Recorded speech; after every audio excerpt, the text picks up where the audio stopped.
This simulation is not confined to this level that we call the human world. But there are other levels of it which we call the spirit world. And what if, when people leave the body, if they are not at a state of awareness, what the Eastern religions would call enlightenment, to be vibrating to a frequency which comes from your perceptual state, to get out of the frequency bubble that this simulation is on all its different levels. Well, how about you just go back into the cycle and you keep recycling, not actually onto a billionth of a pinhead, but from one, although it just appears like that, but you're actually reincarnating from other levels of the simulation into this level of the simulation, and it just goes on and on and on. And what if, just as people are bewildered by what the hell this world is and what's happening, that when you leave the body, if you've not reached a certain level of awareness of what the hell's going on, which is what the book's all about, then you're bewildered in another way, and you believe, just as you believe you're here for this reason, that reason, or you're here to learn lessons or whatever you believe, outside of this, still in the simulation, you believe that you have to keep coming back here to learn lessons to get out of the cycle. And it was interesting to me that when you look at ancient cultures and cultural beliefs, they do believe in this cycler movement in and out of this reality. And there's a very old esoteric concept of what they call the ring pass knot. The ring pass knot is perceived to be a limit, you could symbolize it as the outer rim of a bubble, that if you're not in a certain vibrational state, i.e. state of awareness, which is why they relate enlightenment to getting out of here, then you can't get through the ring pass knot. Other beliefs and religious beliefs talk about the Ouroboros, which is the snake eating its own tail, which is symbolic of this limit, this ring pass knot. And so it becomes clear to me that the trap is much bigger than just the manipulation of this reality that we call the human world. It goes beyond that, well beyond that. So you come into this world to learn lessons, but what happens? You suffer from emotional and mental traumas and challenges. It pulls you into depression, into anxiety, into fear, the four-letter word that controls the world, and if actually controls the simulation in all its forms. And you leave the body overwhelmingly in a low vibrational state, so you don't get out of here.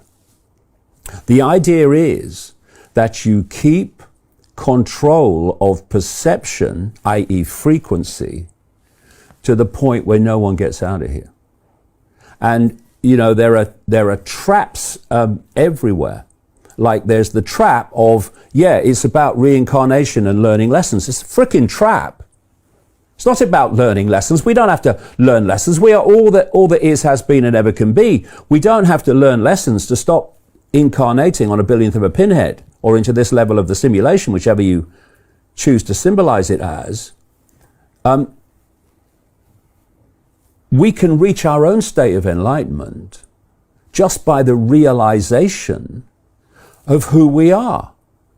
And if you look at when you come into this reality, the human world, what are they telling you from cradle to grave to self-identify yourself with?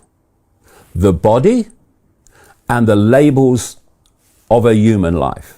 They're saying you are a man, you are a woman, you are something in between.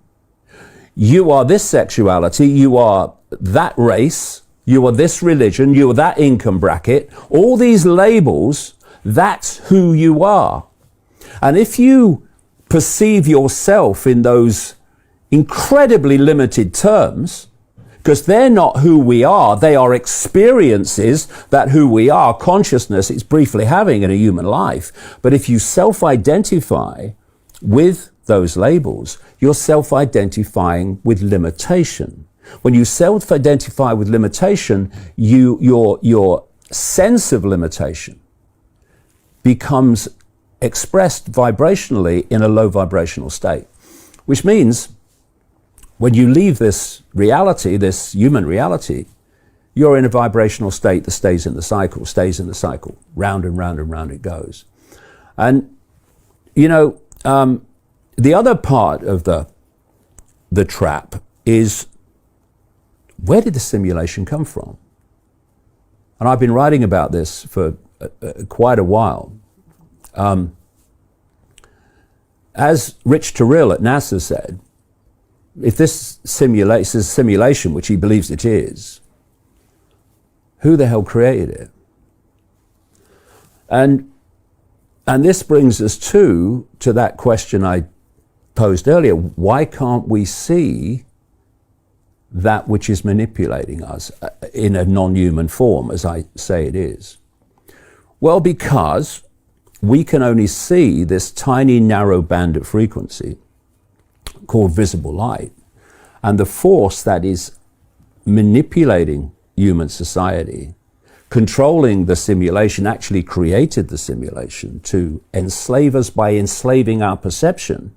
It's what the simulation is, enslavement of perception, is operating outside the band of frequency that we can see.